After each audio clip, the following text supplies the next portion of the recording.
Je tenais encore le sac tiède de poulet rôti quand j'ai entendu mon beau-fils dans le garage obscur dire « Ouais, j'ai déjà coupé le câble de frein. On se voit à son enterrement demain. » Et ma femme, Sylvie, ma femme, ne l'a pas arrêté. Pendant une seconde, mon corps tout entier a oublié comment bouger. Le garage sentait le béton froid et l'huile de moteur, cette morsure âcre et familière qui ne part jamais vraiment, peu importe combien de fois on balaie. La lumière au plafond était éteinte.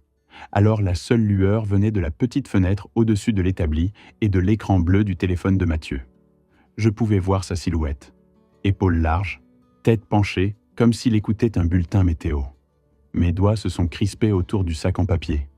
La graisse du poulet avait traversé, tiède contre ma paume. Je l'avais acheté au traiteur Leclerc, sur l'avenue de la République, parce que je pensais, bêtement, que peut-être on pourrait avoir une soirée normale. Une petite offrande de paix, comme on fait quand une maison est tendue depuis des mois et qu'on ne veut pas l'admettre à voix haute. La voix de Mathieu est restée calme. Trop calme. « Ouais ?» dit-il encore, bas et presque ennuyé. « C'est fait, il ne verra pas lundi. » Il a gloussé, comme si quelqu'un venait de lui raconter une blague. Puis il y a eu la voix de Sylvie, faible à travers le haut-parleur, assez proche pour que ma gorge se serre. Douce, prudente, pas choquée, pas en colère. « T'es sûr ?» demanda-t-elle. Ma vision s'est rétrécie. Cette seule question, « T'es sûr ?» a frappé plus fort que la menace elle-même. Pas n'ose pas. Pas qu'est-ce qui ne va pas chez toi, juste vérifier que le plan était solide. Mathieu a bougé et j'ai entendu le tintement léger du métal sur l'établi. Il faisait probablement tourner quelque chose dans sa main. Un outil, une douille, quelque chose de tranchant. « Je suis sûr, » dit-il. « C'est toi qui as dit que tu voulais que ça se termine. » Il y eut une pause. J'ai attendu que ma femme prononce mon nom. Qu'elle dise « Mathieu, arrête ». Qu'elle dise « Laurent a été bon avec nous ». Qu'elle dise n'importe quoi qui ressemble à une conscience. Elle ne l'a pas fait. Elle a expiré dans le téléphone et ça ressemblait à du soulagement. « Demain », dit-elle. « Fais juste attention. » C'est à ce moment-là que mon estomac a chuté si fort que j'ai eu l'impression de rater une marche dans l'escalier. Je me suis reculé sans réfléchir. Ma botte a raclé le béton et mon cœur a cogné. La tête de Mathieu a pivoté d'un demi-centimètre vers la porte. J'ai retenu ma respiration si fort que ma poitrine me faisait mal. Il n'est pas venu chercher. Il est retourné à l'appel, la voix redescendant. « Ouais, » dit-il. « Je t'envoie un SMS quand c'est fait. » Je me suis glissé dehors comme un fantôme. Je n'ai pas claqué la porte. Je ne l'ai même pas laissée claquer. Je l'ai tirée jusqu'à ce qu'elle repose. Puis, j'ai marché vite, silencieux, autour du côté de la maison, l'air froid de décembre me coupant les joues. La nuit semblait trop normale. Des lumières de Porsche brillant le long de la rue. Le chien d'un voisin qui aboyait une fois, puis silence. Quelque part, une télévision hurlait à travers une fenêtre. Chanteloupe les vignes, Val d'Oise, faisant ce qu'elle fait toujours. Se coucher tôt, se réveiller tôt. Prétendre que les ennuis n'arrivent qu'aux actualités. Mes mains tremblaient si fort que j'ai failli lâcher mes clés. Je les ai fourrées dans ma poche et j'ai continué à marcher jusqu'à atteindre le trottoir. Puis je me suis retourné comme si j'étais juste un homme en promenade courte. Comme si je n'étais pas sur le point de vomir. La patience est mon outil. Cette phrase m'est venue comme le fait une vieille habitude. Je l'avais dite à des apprentis dans l'atelier de chauffage-climatisation quand ils précipitaient un boulot et dénudaient une vis ou cassaient un tuyau. « Ralentis », leur disais-je. La patience est ton outil, tu l'utilises en premier. Maintenant, je devais l'utiliser sur moi-même, ou j'allais retourner là-dedans et faire quelque chose qui ruinerait le reste de ma vie. Je suis monté dans ma vieille berline, ma caisse de chantier, comme l'appelait Sylvie, comme si elle en avait honte, et je me suis assis là, moteur éteint. Mon souffle embuait le pare-brise. Mon téléphone était glissant dans ma main tremblante. Appeler la police. Mon pouce planait. Et puis la pensée suivante est venue. Pratique. Qu'est-ce que je dis ? « Bonjour, monsieur l'agent. Mon beau-fils a dit qu'il avait coupé mon câble de frein, et ma femme n'a pas objecté. Non, je n'ai pas d'enregistrement. Non, je ne les ai pas confrontés. Non, il n'y a pas encore de cadavre. Dans une petite ville, un homme accusant sa femme et son beau-fils sans preuve devient rapidement une blague. Ou pire, on te colle l'étiquette instable, parano, vieux et confus. Mathieu sourirait et dirait « Laurent est stressé, il oublie des choses ». Sylvie se tamponnerait les yeux et dirait qu'il était tellement fatigué ces derniers temps. Et puis il continuerait. Je ne pouvais pas laisser ça arriver. Alors j'ai fait la chose suivante de mieux. J'ai ouvert l'application d'assistance routière et j'ai appelé pour une dépanneuse. Le répartiteur semblait à moitié endormi. Adresse de prise en charge ? J'ai fixé ma propre maison comme si elle appartenait à quelqu'un d'autre. « Allez devant », dis-je. Ma voix est sortie stable, ce qui m'a surpris. « Renault Kangoo Argent. J'ai besoin qu'elle soit remorquée ce soir. » « Elle roule ? » ?»« Non, » dis-je, et ma gorge s'est serrée autour du mensonge. « Problème de sécurité. Vous en avez besoin dans combien de temps ? » ?»« Dès que possible, » dis-je. Puis, parce que je ne pouvais pas m'en empêcher, j'ai ajouté « S'il vous plaît ». J'ai raccroché, et je suis resté assis là, écoutant le tic-tac silencieux de mon moteur qui refroidissait. Mes mains continuaient de trembler, mais mon cerveau courait déjà à travers ce qui importait. Preuves, dates, heures, gestes qui te gardent en vie. Mathieu, 32 ans, vivait en adolescent malgré nos 11 ans de mariage avec Sylvie. Il était devenu méchant, comme si le monde lui devait tout et j'étais le caissier refusant son dû. Il y a quelques mois, il voulait que je garantisse un prêt. J'ai refusé après avoir vu le taux d'intérêt exorbitant. « Tu penses toujours que tu vaux mieux que moi. »« Je sais ce que fait la dette, » avais-je répondu. Sylvie avait pris son parti silencieusement. Elle arrêtait de parler quand j'entrais, me faisait sentir que la paix était mon seul travail. Des phares ont balayé la rue. La dépanneuse. Le conducteur en bonnet est descendu, a regardé le Kangoo, puis moi. Il a frappé à ma vitre. « C'est vous qui avez appelé ? » ?»« Oui, problème de frein, je l'emmène chez un ami. »« À cette heure ? » ?»« C'est important. » Il a haussé les épaules. « On va où ? » ?»« Argenteuil, rue Victor Hugo. »« Ça fait loin. » »« Je paierai. » J'ai regardé mon Kangoo monter sur le plateau. Ce véhicule était mien avant notre compte commun. Le conducteur m'a tendu les papiers. « Signé ici. » Mon stylo tremblait. « Ça va, mec ?» J'ai fixé ma maison. Sylvie était probablement au canapé. Juste fatiguée. Mon téléphone a vibré. « Sylvie, où es-tu ?»« Mathieu, t'as bougé mon véhicule ?» Je n'ai répondu à aucun. Je suis resté dans la berline, regardant les feux arrière disparaître comme une mèche brûlante. Je ne les ai pas laissés voir ma peur. Je m'en suis occupé. Je suis resté assis, main sur le volant, sentant mon pouls. La maison semblait normale. La couronne que Sylvie mettait chaque année pendait à la porte. À l'intérieur, ils réécrivaient probablement déjà leur histoire. J'ai démarré lentement, comme pour chercher un café. L'air avait cette morsure hivernale d'Île-de-France. Je me dirigeais vers Argenteuil, chez Raymond Mercier, le père biologique de Mathieu. Raymond, ancien mécanicien de 35 ans, était la seule personne que Mathieu respectait. Si quelqu'un pouvait distinguer un câble de frein lâché d'un câble coupé, c'était lui. Si Mathieu avait fait ce que j'avais entendu, j'avais besoin de preuves solides. De réalité, de témoins. La patience est mon outil. Je continuais à voir Mathieu dans le garage, dire enterrement comme une réservation. Au feu rouge, j'ai regardé le sac de poulet, cette chose familiale devenue preuve d'une autre vie. La radio passait une pub pour l'entretien de chaudière, mon ancien monde. Le téléphone a vibré. « Sylvie, rappelle-moi. »« Mathieu, où est le Kangoo ? J'en ai besoin demain. »« Demain. » Ce mot a frappé comme un marteau. Je n'ai pas répondu. Je traversais la Seine, me souvenant d'avant Sylvie, quand ma pire inquiétude était mon dos. Maintenant, à 58 ans, celle qui dormait dans mon lit me voulait enterrer. La rue Victor Hugo était une bande de commerce fatigués. Raymond vivait dans un pavillon en briques avec un drapeau français au porche. Je me suis garé.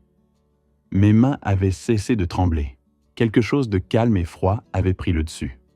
La porte s'est ouverte avant que je frappe. Raymond en jogging m'a regardé. « Laurent, qu'est-ce que tu fous ici ? » « Je dois parler. » Il a regardé la berline. « Où est le Kangoo ? En dépannage ? Pourquoi ? Parce que je ne lui fais pas confiance? Je peux entrer? Tu ferais mieux d'avoir du sens.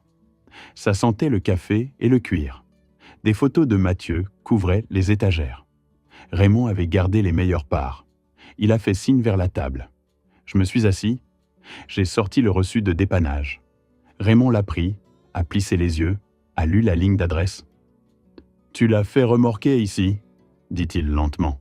« Pourquoi ?»« Parce que tu t'y connais en voiture », dis-je. « Et parce que j'ai besoin que tu regardes quelque chose avant que quelqu'un d'autre y touche. » Raymond a reposé le papier. « Laurent, qu'est-ce qui se passe ?» J'ai pris une inspiration. Les mots se sont coincés dans ma gorge parce que les dire les rendait plus réels. « J'ai entendu Mathieu ?» dis-je. « Ce soir, dans mon garage. » Les yeux de Raymond se sont plissés. « Entendu dire quoi ?» Je n'ai pas donné le tout. Pas encore. J'ai juste donné la partie qui comptait. « J'ai des raisons de croire que quelqu'un a trafiqué mes freins, dis-je. Exprès. Raymond s'est reculé. La chaise a grincé. Pour la première fois, il avait l'air moins agacé et plus prudent. « Tu accuses Mathieu ?» demanda-t-il. « Je te dis que je ne conduis pas ce Kangoo, dis-je, et je veux qu'il soit vérifié par quelqu'un qui n'édulcorera pas. » Raymond m'a fixé une longue seconde. Puis, il s'est levé et a marché vers le comptoir où un petit bloc-notes spiralé reposait à côté d'un téléphone fixe. Il l'a ouvert comme s'il était sur le point de noter un numéro. « Qu'est-ce que tu veux de moi ?» demanda-t-il sans lever les yeux. « Je veux que tu possèdes le Kangoo, dis-je. Ça a fait tourner sa tête. « Pardon ?»« J'ai déjà décidé, dis-je. Je le transfère ce soir. Je ferai les papiers dès demain matin. Je signerai ce qu'il faut. Tu seras le propriétaire légal. » Le visage de Raymond s'est durci. « Pourquoi tu ferais ça ?»« Parce que, dis-je, et j'ai choisi mes mots avec soin, j'ai besoin d'une ligne propre. Si quelque chose arrive avec ce véhicule, j'ai besoin que ce soit documenté qui l'avait et quand. » La mâchoire de Raymond a travaillé comme s'il mâchait l'idée. « Donc tu construis un dossier. J'essaie de rester en vie, dis-je, et ma voix est devenue rauque sur le dernier mot. Raymond n'a pas parlé un moment. Puis il s'est penché en avant, bras sur la table. « Laurent, dit-il doucement, si tu te trompes, si tu as juste peur et que tu me traînes dans ton bordel de mariage ?» « Je ne me trompe pas, dis-je trop vite. Mon cœur s'est remis en marche, je me suis ralenti.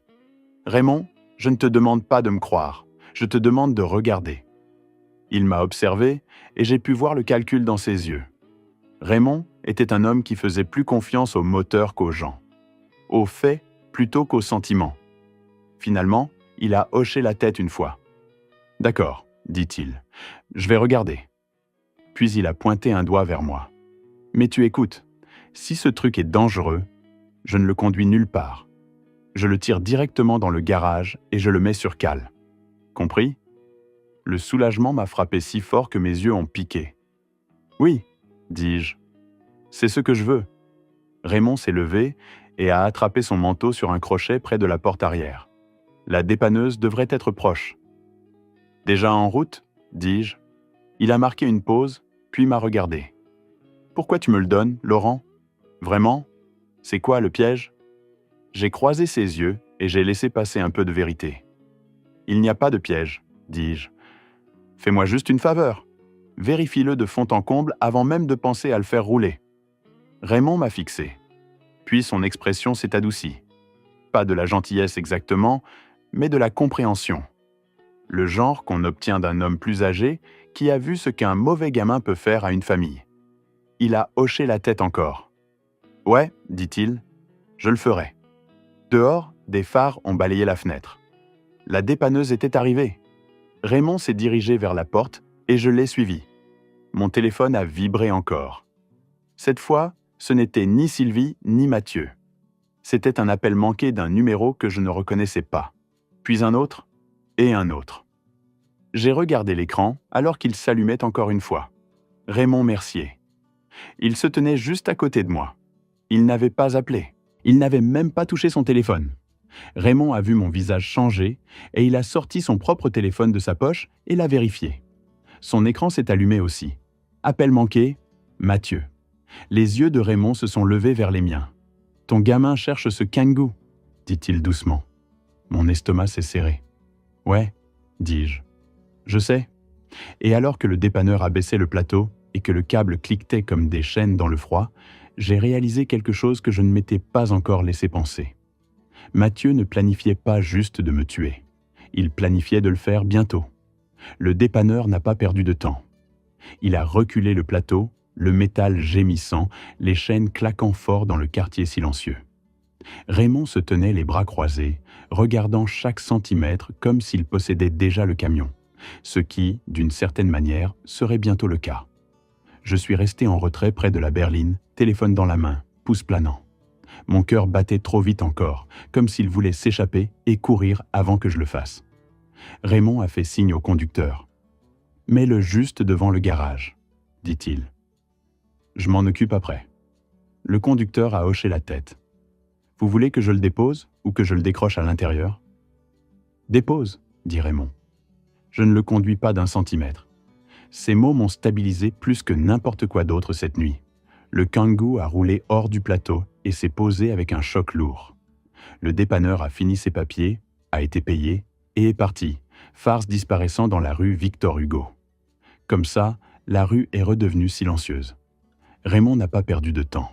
Il a ouvert le capot, attrapé une lampe torche et a fait glisser une planche à roulettes depuis le côté du garage. L'homme bougeait comme si la mémoire musculaire faisait la réflexion pour lui. C'était son langage. Je me tenais dans l'embrasure de la porte, bras serrés autour de moi, regardant sa botte dépasser dessous le Kangoo. « Alors, » dit Raymond depuis dessous, voix étouffée.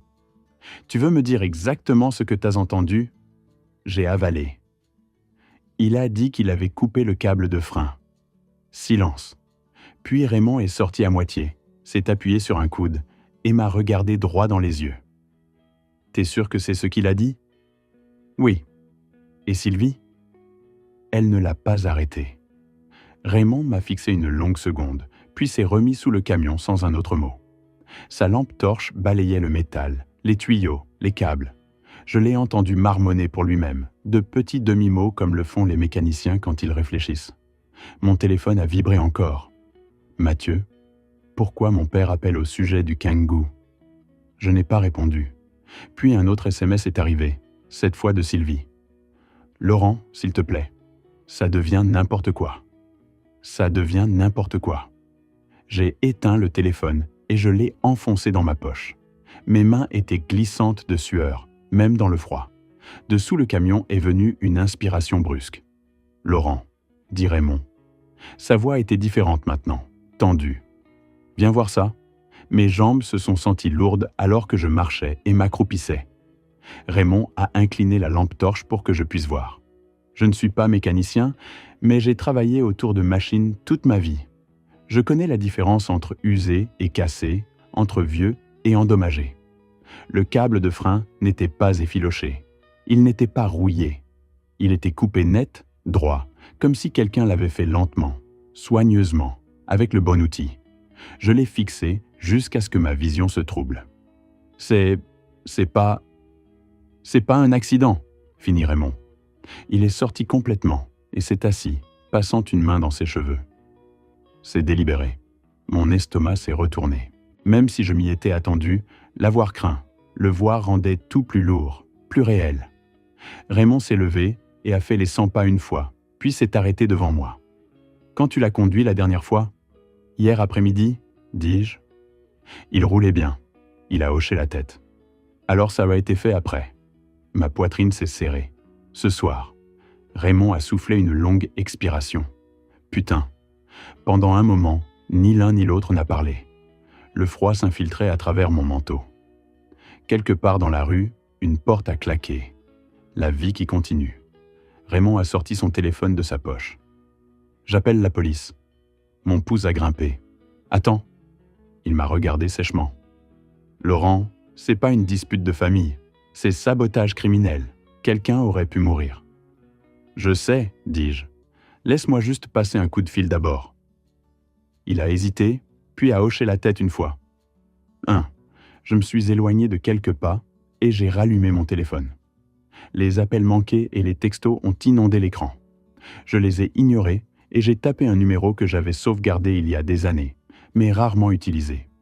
Maître Martin Klein a décroché à la deuxième sonnerie. « Ça a intérêt à être important », dit-elle, voix tranchante mais alerte. « Il est presque minuit. »« Martine » dis-je. « J'ai besoin de conseils. Maintenant. » Elle a entendu quelque chose dans ma voix et s'est adoucie. « Où es-tu ?»« Argenteuil, avec mon Kangoo. Le câble de frein a été coupé. » Il y eut une pause. « Coupé ? Comment ?»« Net, dis-je. Un mécanicien le regarde en ce moment. » Autre pause, puis « D'accord, écoute-moi attentivement. » J'ai écouté. « Tu n'as pas monté ça toi-même, » dit-elle. « Tu ne l'as pas conduit, tu n'as dit à personne de le conduire. » Correct. Correct. Et le véhicule n'est plus légalement en ta possession ? Il sera transféré dès demain matin, dis-je. Il y a une trace papier. Bien, dit-elle. Très bien. Maintenant ? Oui, appelle la police ce soir. Tu veux que ce soit documenté immédiatement. Date, heure, témoin. Ma gorge s'est serrée. Il pourrait penser que j'ai fait quelque chose. Il pourrait, dit-elle, mais les faits battent la peur. Reste calme, dis exactement ce que tu sais, rien de plus. J'ai regardé Raymond, qui composait déjà le 17. Martine, dis-je.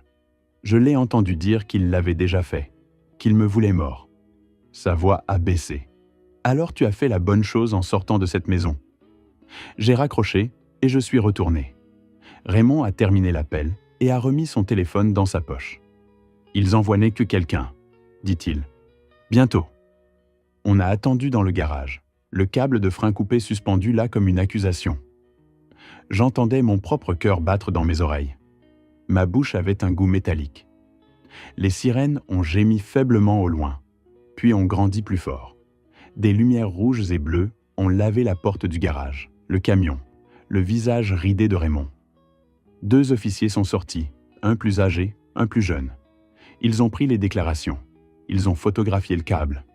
Ils m'ont demandé pourquoi le camion était ici. Je leur ai dit la vérité. Tout. Calme, clair, pas de cris, pas d'accusation au-delà de ce que j'avais vu et entendu. Le jeune officier a froncé les sourcils. « Vous dites que votre beau-fils a fait ça ?» « Je dis que le câble de frein a été coupé, dis-je. Et j'ai entendu par hasard qu'il disait qu'il l'avait fait. Et votre femme ? Elle n'a pas objecté. L'officier plus âgé a noté ça lentement. Ils sont partis après presque 1 heure, promettant un suivi, ne promettant rien d'autre. Quand le garage est finalement redevenu silencieux, Raymond s'est appuyé contre l'établi et s'est frotté le visage. « Mon propre gosse, dit-il. Putain. » Je me suis effondré dans une chaise pliante, l'épuisement s'écrasant sur moi comme une vague. Mes mains tremblaient encore. Pire cette fois. Raymond m'a regardé. « Ça va ?» J'ai ouvert la bouche pour dire oui, et à la place, j'ai eu un haut-le-cœur, arrivant à peine à la poubelle avant de vomir. Raymond n'a rien dit. Il a juste tenu la poubelle stable et a attendu. Après, je me suis assis là, vide et tremblant, fixant le sol en béton. « J'ai pas l'impression d'avoir gagné », dis-je d'une voix rauque. Raymond a secoué la tête. « T'as pas gagné, t'as survécu. » Dehors, mon téléphone a vibré encore. Cette fois, c'était une notification de messagerie vocale, de Mathieu. Je ne l'ai pas encore écouté. Je savais juste une chose avec certitude maintenant. Ce n'était pas fini. Au matin, l'histoire avait déjà commencé sans moi. Je me suis réveillé sur le canapé de Raymond, avec mon manteau encore sur le dos et le cou raide d'avoir dormi de travers. L'odeur de café dérivait depuis la cuisine, amère et forte. Pendant quelques secondes, je ne savais pas où j'étais. Puis l'image de ce câble coupé net est revenue en place, tranchante comme un couteau. Raymond était à la table, faisant défiler son téléphone, mâchoire serrée. « T'es célèbre sur Internet », dit-il sans lever les yeux. Mon estomac a coulé. Il a tourné l'écran vers moi. Le post Facebook de Sylvie. Il était long, émotionnel, soigneusement écrit. « Priez pour ma famille, s'il vous plaît. Laurent est parti hier soir dans un accès de colère et a été trop loin. Mon fils est accusé de quelque chose de terrible et nous avons le cœur brisé. Les mensonges peuvent détruire une famille plus vite qu'un accident. Il y avait une photo d'elle et Mathieu du Noël dernier, souriant, bras autour l'un de l'autre, notre salon brillant derrière eux. Les commentaires s'empilaient déjà. Tellement désolé, Sylvie. Je prie pour toi et Mathieu. Certains hommes ne supportent juste pas de perdre le contrôle. Tu mérites mieux. J'ai eu l'impression d'avoir reçu un coup de poing dans la poitrine. Elle ne mentionne pas les freins, dis-je. Non, répondit Raymond. Elle mentionne les sentiments. J'ai balancé mes pieds sur le sol, la tête battante. C'est comme ça qu'elle fait toujours. À midi, le quartier avait choisi sa version de la vérité. Je suis retourné à Chanteloup pour récupérer des vêtements, gardant la tête baissée. Des gens à qui j'avais fait signe pendant des années trouvaient soudainement des raisons de regarder leur téléphone. Madame Keller, 3 maisons plus loin, m'a fixé comme si j'avais traîné de la boue dans son église. Au bout de la rue, j'ai vu 2 voitures de police garées près de chez moi. Chez moi? Celle avec la couronne encore sur la porte? Un officier s'est avancé quand il m'a vu. Laurent Delaney? Oui. On a besoin de vous poser quelques questions supplémentaires. À l'intérieur, l'endroit semblait creux. Sylvie était assise sur le canapé, yeux rouges, mains jointes, comme si elle était dans une salle d'attente. Mathieu se tenait près du couloir, bras croisés, mâchoire fixée. Il avait l'air calme, presque ennuyé. « Tu leur as dit que je suis parti dans une rage ?» dis-je. Pas à Sylvie, mais à la pièce. Elle ne m'a pas regardé. « Tu nous as fait peur. » Mathieu a ricané.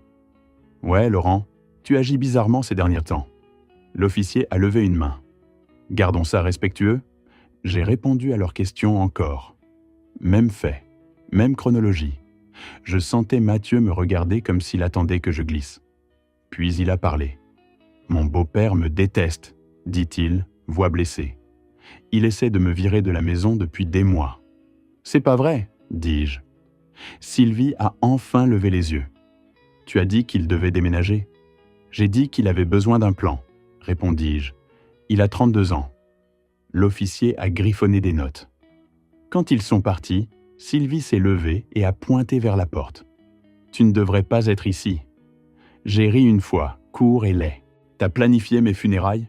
Son visage est devenu pâle. « T'es malade. » Je suis sorti avant de dire quelque chose que je ne pourrais pas reprendre. Cet après-midi-là, Raymond a appelé. « La police est revenue, » dit-il. « Ils ont parlé aux voisins. » À propos de quoi ? Un type a vu Mathieu dans ton garage tard la nuit d'avant.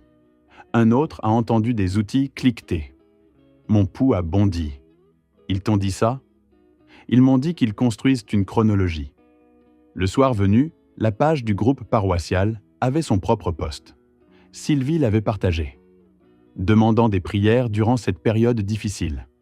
Les rumeurs volent et ça nous brise le cœur. Quelqu'un a commenté « On est avec toi, Sylvie ». La vérité sort toujours. J'ai fixé cette ligne longtemps. La vérité sort toujours. Cette nuit-là, je me suis assis seul dans un motel bon marché près de la 15, regardant le parking à travers les stores.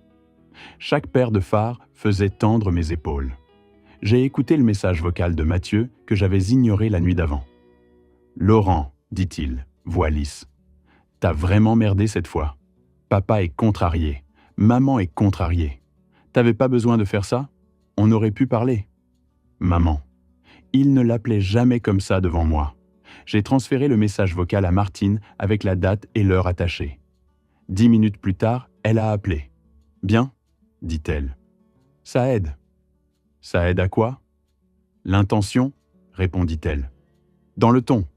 Il n'est pas surpris, il est agacé. Le lendemain matin, Bruno Arlon m'a appelé. On avait travaillé ensemble pendant des années avant que ses genoux le lâchent. « Laurent, » dit-il, « tu vas vouloir entendre ça ? Il était passé dans un magasin de pièces auto près de chez moi, dit-il. Le même que Mathieu aimait fréquenter. J'ai demandé poliment au sujet des images de caméra. Expliqué que j'aidais avec une enquête. Ils m'ont laissé voir. Pas officiellement, mais assez. Mon cœur a cogné. Et il y a Ton Beau-Fils a acheté un coupe-tube il y a 2 jours. J'ai fermé les yeux ? Putain. Bruno a ajouté « Ta femme est entrée 10 minutes plus tard. Caisse différente. Payée en espèces. » La pièce s'est soudainement sentie très immobile. « Elle savait, » ai-je murmuré. « Elle n'a pas arrêté, » dit Bruno. « T'as dit ça cette nuit-là. La radio l'a annoncé. La police envisage des poursuites criminelles dans une affaire de sabotage de véhicule impliquant une famille de Chanteloup-Léving. Je me suis assis au bord du lit du motel, écoutant ma vie réduite à 30 secondes d'antenne. Pour la première fois depuis le garage, j'ai souri. Pas parce que j'avais gagné, mais parce que la vérité avait enfin une voix. Le tribunal de Pontoise trône, fatigué depuis 100 ans. Briques brunes, marches usées, sentant le vieux papier et la cire. Je n'avais jamais imaginé y entrer, portant la vérité sur ma famille comme un parpaing. Maître Martin Klein m'a rencontré devant, col relevé. Prêt? Non, mais je suis là. C'est la même chose. À l'intérieur, les voix rebondissaient. Un détecteur bipait. Dans un couloir, je les ai vus. Sylvie portait un manteau bleu marine et une croix, serrant un mouchoir, yeux rouges, bouche fixée dans cette ligne qu'elle utilisait pour avoir l'air blessée, mais forte. Mathieu en chemise propre, cheveux peignés, visage calme. Il ressemblait à un candidat à un entretien, pas à un homme ayant saboté mes freins. Quand il m'a vu, ses lèvres ont tressailli. Les yeux de Sylvie ont croisé les miens. La peur a flashé, puis s'est transformée en colère. « Tu n'as pas besoin de faire ça », murmura-t-elle. Martine ne s'est pas ralentie. « Madame, il a signalé un crime ?» Sylvie a tressailli. Mathieu a souri charmant à Martine. « Bonjour ?» Martine l'a regardé comme un câble fissuré. « Ne me parlez pas, on est entré dans la salle d'audience. Plus petite qu'on pense. Pas de drame TV, juste un bureau, des rangées de sièges, des drapeaux et un bourdonnement tranquille comme une église. J'ai reconnu des visages. Monsieur Keller. 2 femmes du groupe paroissial. Un type du Leclerc. Les petites villes ne ratent pas un spectacle public, surtout une famille souriante aux ventes de gâteaux. Ma gorge s'est serrée. Mes mains ont tremblé et je les ai pressées entre mes genoux. La patience est mon outil. Martine s'est penchée vers moi. Respire. Laisse-les regarder. C'est bon. Ça se sent pas bon, ai-je murmuré. Ça n'a pas besoin de l'être, dit-elle. Reste juste stable. Le juge est entré. Un homme plus âgé, cheveux gris, lunettes basses sur le nez. Il avait le visage de quelqu'un qui avait entendu toutes les excuses et savait déjà comment l'histoire se terminait. Tout le monde s'est levé, puis assis. Le procureur a parlé en premier. Puis l'avocat de Mathieu, un jeune type en costume brillant, s'est levé et a commencé à peindre son tableau. « Ceci est une dispute familiale, dit-il. Un beau-père avec du ressentiment, un beau-fils bouc émissaire, une épouse prise au milieu. » J'ai senti la chaleur monter dans mon cou. Sylvie s'est tamponné les yeux comme sur commande. Mathieu a fixé droit devant, calme comme une statue. Puis Martine s'est levée. « Avec tout le respect, » dit-elle, voix claire. « Ce n'est pas du ressentiment. C'est un câble de frein coupé. C'est un reçu de dépannage. C'est une chronologie. C'est un adulte déclarant qu'il a entendu par hasard un plan pour le tuer et c'est corroboré par des preuves matérielles. » Le juge a fixé par-dessus ses lunettes. « Nous sommes ici pour une audience préliminaire, dit-il. Pas un sermon. Mais je vais entendre ce que vous avez. » Martine a hoché la tête une fois. « Oui, monsieur le juge. » Le procureur a appelé le premier témoin, un technicien ayant examiné le câble après la saisie du Kangoo chez Raymond. Pas dramatique. Pas besoin. Il a décrit la coupe. Nette, droite, sans corrosion ni usure. Une coupe à l'outil. Les portes du tribunal ne ressemblaient pas à une fin. Juste une porte vers la même tempête, d'un autre côté. Dehors, le vent coupait. Les dames de la paroisse évitèrent mes yeux. L'une, à qui j'avais aidé à porter des courses, s'est détournée comme si j'étais contagieux. Raymond fixait le parking, voulant frapper quelque chose. Martine est descendue vite. « Ne retournez pas à la maison. » « J'avais pas prévu. » « Bien, non-contact signifie non-contact. Laissez la police gérer Mathieu. L'avocat gérer Sylvie. Le mot divorce a atterri lourdement. Mon second mariage, le plus calme, avait failli se terminer par des funérailles. Raymond a expiré. J'arrive pas à croire mon gosse. Martine l'a regardé. Croyez-le, puis agissez. Elle s'est tournée vers moi. Laurent, il y aura un retour de bâton. On dira que vous l'avez piégé, que vous exagérez. Ne disputez pas avec Internet. J'ai presque ri. J'ai 58 ans, je connais même pas mon mot de passe Facebook. La bouche de Martine a tressailli. « Bien, continuez. » Raymond m'a ramené au motel. On a dépassé des choses familières soudainement irréelles. La station Esso, une banderole de football, le panneau d'église. La joie est un choix. Je voulais leur dire de mettre à jour. La joie est un choix, sûr, mais le mal aussi. Au motel, j'ai fixé mes mains. Les tremblements s'étaient arrêtés, mais mon corps se sentait essoré. Cet après-midi, l'inspecteur a appelé. « Monsieur Delaney, nous avons perquisitionné pour des outils cohérents avec la coupe. Nous avons collecté la vidéo du magasin. » Je sais, mon ami a aidé. Nous traitons cela sérieusement. Votre décision a probablement empêché un décès. Un décès.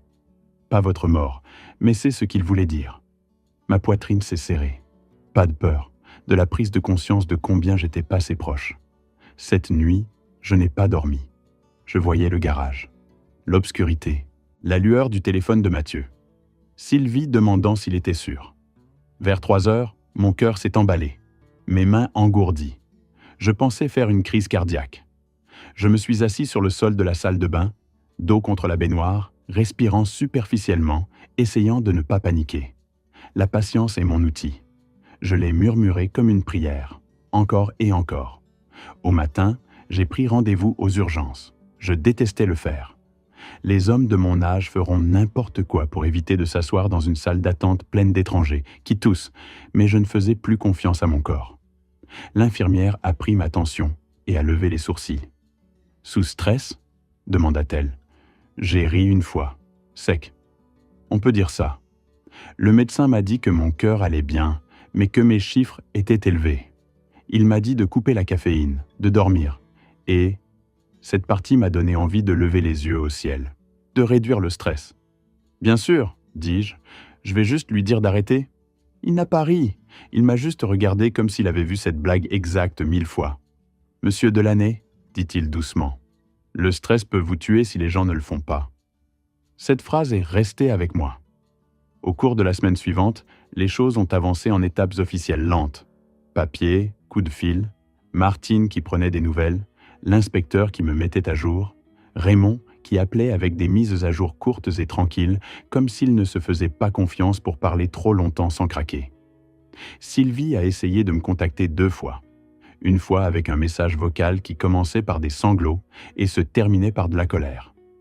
Une autre fois par un ami commun de l'église qui m'a laissé un message disant que Sylvie voulait juste une fermeture. Une fermeture ? Comme si elle avait égaré un pull. Pas essayer d'assister à mes funérailles. Martine m'a dit de ne pas répondre. « Ouais, le silence est une frontière, dit-elle. Et les frontières sont ce qui vous a gardé en vie. » 2 semaines plus tard, je suis retourné à la maison avec un agent pour récupérer le reste de mes affaires. Entrer ressemblait à entrer dans une exposition de musée sur ma propre vie. Mes bottes sur le parquet sonnaient trop fort. L'air tenait toujours l'odeur de bougie à la vanille de Sylvie, mélangée avec la faible odeur de lessive. Le salon avait l'air pareil. Photos de famille, canapé, couverture pliée juste comme il faut. Mais maintenant, tout avait l'air mis en scène, comme un décor. Sylvie n'était pas là. Martine avait arrangé ça. Mais j'ai vu des preuves d'elle partout. Un torchon à vaisselle accroché proprement, une tasse dans l'évier, son écriture sur un post-it, appelé plombier. J'ai porté des cartons dehors pendant que l'agent se tenait là, poli et ennuyé, comme s'il avait fait ça 100 fois. J'ai trouvé la vieille boîte à outils de mon père au sous-sol, celle que j'avais héritée quand il est mort. Le poids dans mes mains a fait serrer ma gorge. Mon père avait été un homme tranquille, stable, le genre qui te dirait de réparer ce que tu peux et de t'éloigner de ce que tu ne peux pas. Dans le placard de la chambre, j'ai trouvé la dernière chose à laquelle je m'attendais, le sac de poulet rôti, encore froissé dans la poubelle de cette nuit-là. Les taches de graisse durcies, l'odeur depuis longtemps partie. Je l'ai fixé longtemps, cette petite tentative stupide de paix assise là comme une blague. Quand je suis parti, je ne me suis pas retourné. J'ai signé les papiers du divorce le mois suivant. Pas de cris, pas de grand drame de tribunal, juste des signatures et du silence. Sylvie a essayé d'ajouter une note dans la marge sur une réconciliation ultérieure. Martine l'a barré d'un trait ferme. Raymond m'a retransféré le Kangoo une fois que le processus de preuve était terminé, mais je n'en voulais plus. La vue me tordait l'estomac. Je l'ai vendu à un type à Argenteuil pour du liquide. Moins cher que ce qu'il valait parce que je ne voulais pas qu'il soit dans mon allée jamais plus. Avec cet argent et ce que j'avais économisé, j'ai acheté un petit appartement près de la Seine à Argenteuil. Rien de fantaisiste. 2e étage, calme.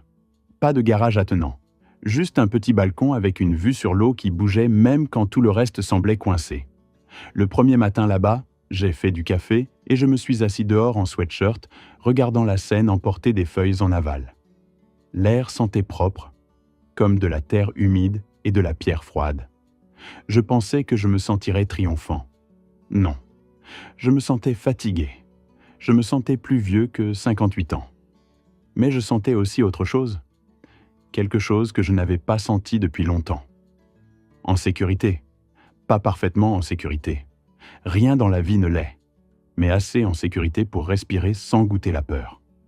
Une semaine après avoir emménagé, j'ai pris une petite partie de l'argent du Kangoo et je l'ai donné à un programme local qui aide les victimes de violences domestiques et soutient les plans de sortie sécurisés. Je ne l'ai pas fait pour être un héros. Je l'ai fait parce que je continuais à penser à combien de gens entendent des menaces dans leur propre maison et n'ont nulle part où aller. Quand le reçu s'est imprimé, je l'ai fixé et j'ai senti mes yeux piquer. La justice, ce n'est pas regarder quelqu'un mourir.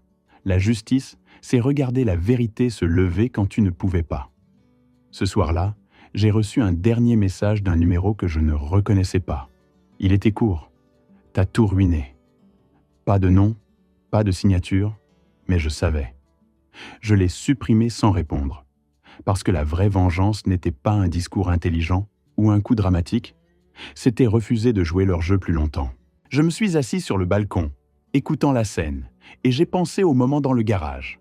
La lueur du téléphone de Mathieu, la cruauté calme dans sa voix, le silence de la femme en qui j'avais eu confiance. Si vous tirez quelque chose de mon histoire, tirez ceci. Faites confiance à votre instinct, pas à votre fierté, pas à votre espoir, pas à la version de quelqu'un en qui vous voulez croire. Votre instinct. Et si vous entendez quelque chose dans votre propre maison qui vous glace la peau, ne l'ignorez pas. Bougez intelligemment. Documentez. Obtenez de l'aide. Dites-le à quelqu'un en qui vous avez confiance. Je n'ai pas crié. Je n'ai pas frappé. Je me suis écarté et j'ai laissé la vérité faire les coups. Si cette histoire vous est restée, si elle a touché près de chez vous d'une quelconque manière, partagez-la avec quelqu'un qui pourrait avoir besoin de l'entendre. Et si vous voulez plus d'histoires vraies, comme celle-ci, des histoires de survie, de vérité et de justice, restez dans le coin, abonnez-vous et gardez les yeux ouverts là-dehors. Parce qu'à notre âge, la sagesse n'est pas juste de savoir ce qui est juste, c'est de savoir quand quelque chose ne va pas. Merci d'avoir écouté mon histoire.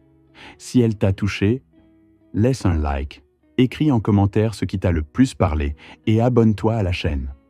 Beaucoup d'autres histoires arrivent. Ce n'est pas la fin de la mienne, c'est seulement le début de quelque chose de meilleur.